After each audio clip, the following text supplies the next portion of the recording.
बिस्मिल्लाहिर्रहमानिर्रहीम। अस्सलाम वालेकुम। CS508 modern programming language final की तैयारी कैसे करें।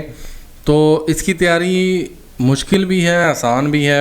आपको इम्पॉर्टेंट टॉपिक्स भी बताऊंगा, इम्पॉर्टेंट चैप्टर्स भी बताऊंगा, फाइल्स भी बताऊंगा और अपडेटेड पेपर आपको ग्रुप्स में शेयर भी हो जाएंगे। तो आपने ऑन योर टोज रहना है और फिर एंड पे रखें ऐसे पेपर को जो कि मुश्किल है, जिसमें सर्टेनिटी नहीं है। मतलब इसमें 2-3-4 किस्म की लैंग्वेज है, जावा है, PHP है, लिप्स है, प्रोलॉग है, आडा है।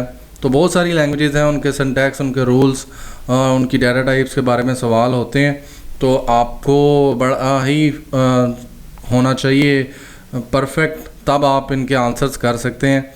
आपका कोर कंसेप्ट सही होने चाहिए।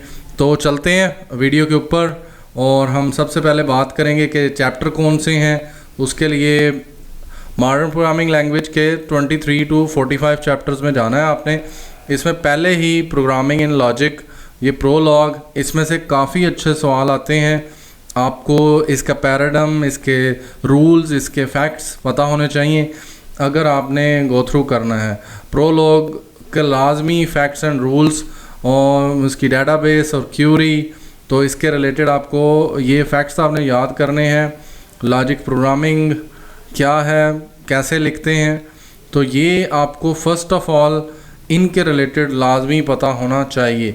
लेक्चर नंबर 22 से शुरू कर लें तो अच्छी बात है। 23 टू ऑनवर्ड्स आपको जाना है।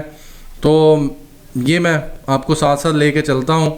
मैं आपको इम्पॉर्टेंट टॉपिक्स के ऊपर लेके जा रहा हूँ।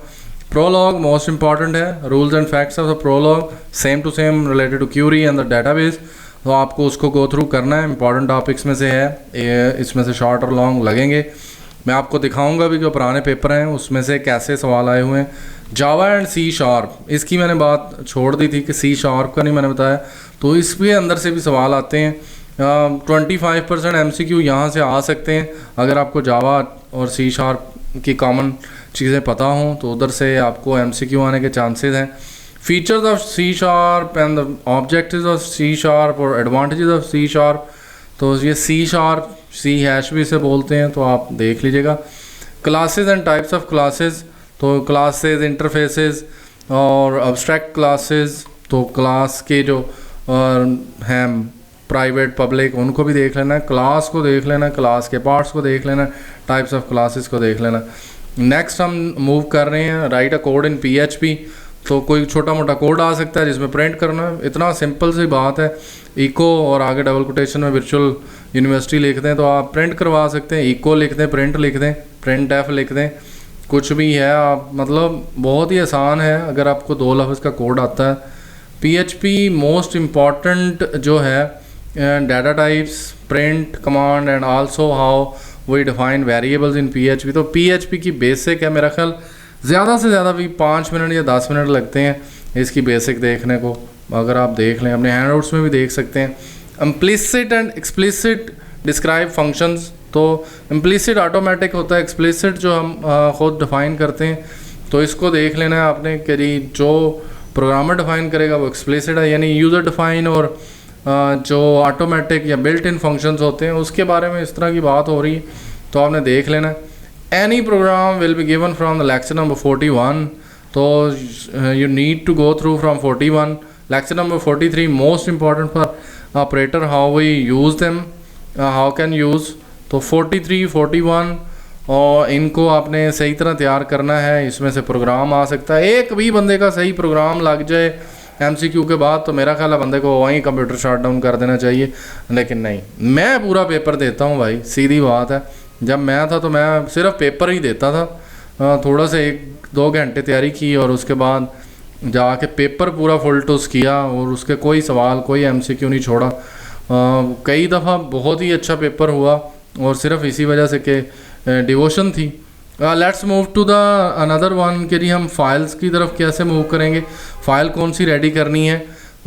यहाँ से भी आप इसका यार एक दफ़ा सिर्फ 100 पेजेस हैं, 100 पेजेस को इस्तेमाल करके आप तैयारी कर सकते हैं। कोई बड़ा ड्रामा नहीं है।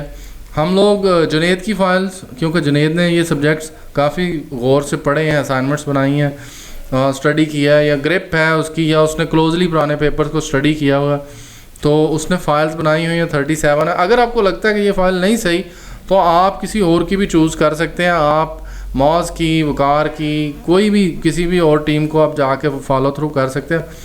मेरे पास यही है, मैं इसी को ही फॉलो करता हूँ और अभी पता भी चल जाएगा कि पेपरों में क्या आया है। तो करंट पेपर्स की फ़ाइल होती हैं, लास्ट टाइम जो फाइल के पेपर हैं वो भी इसमें शेयर होते हैं, अपडेट कर दी जाती हैं फ़ाइल। जैसे ही अभी 18 को पेपर होगा अगले संडे मंडे को, तो वहाँ से हम फाइल्स जो पेपर होंगे उनको हल करके इस फाइल को अपडेट कर दिया जाएगा।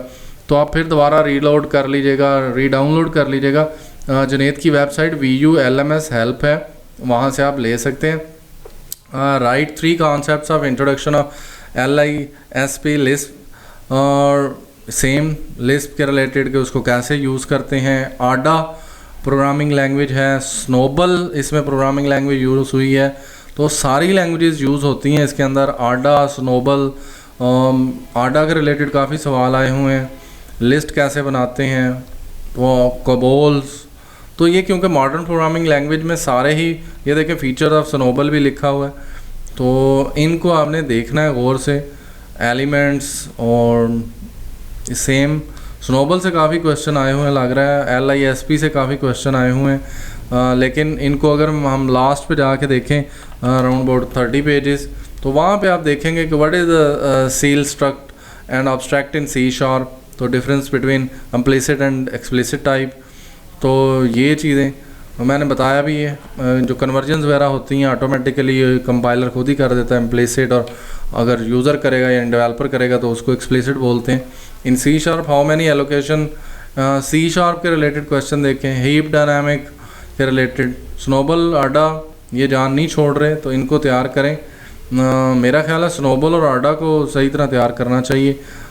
JVM क्या होता है, जावा वर्चुअल मशीन, और CLR क्या होता है, कॉमन लैंग्वेज रन टाइम, और IL है, इंटरमीडिएट लैंग्वेज होती है। जावा वर्चुअल मशीन है, कबोल है, आडा है, स्नोबल है, ये लैंग्वेजेस हैं, इनको यार गो थ्रू करें। मेरा ख्याल है स्नोबल और ये प्रोलॉग को देखें, उसने क्या कहा है प्रोलॉग, तो ये रट्टे से नहीं आएंगे कि आप खुद जाके लिख दें, तो नहीं होना है इसने हाल। ये टोटल 37 पेजेस हैं। आई थिंक सो कि मैं अगर हूँ तो मैं लास्ट डे पे सिर्फ यही एक फ़ाइल करके जाऊँ, अगर मुझे कंफर्म हो कि पेपर यहीं से आना है। और कंफर्म कैसे होता है कि ग्रुप्स जो आपने ज्वाइन किए हुए हैं उनके अंदर पेपर शेयर होते हैं, तो जैसे ही शेयर होंगे तो आपको पता चलेगा अच्छा ये सवाल रिपीट हो रहे हैं, आ रहे हैं, 2 3 4 पेपर शेयर हो जाए तो उसके बाद तो कंफर्म हो जाता है कि फ़ाइल लगनी है कि नहीं लगनी। नहीं लगनी तो फिर जो आए हैं पेपर उनकी फ़ाइल आप खुद बनाएं, उनको आप तरतीब दें और उनको रेडी करें। तो बड़ा सिंपल तरीका, VU में आप जो करंट पेपर शेयर हो रहे होते हैं उनको देखें और देखते साथ ही उनकी फ़ाइल बना लें, और फिर मैं नहीं कहता पेपर कहीं और जाने वाला है। कम से कम 1 2 4 सवाल तो लग सकते हैं, पूरे भी लग सकते हैं, मतलब 2 सवाल भी लग जाए तो बंदा फेल नहीं होता। ये देखें आप कौन सी C#, जावा, MCQ C# और जावा से आ रहे हैं, उसके बाद C++ है, करैक्टर।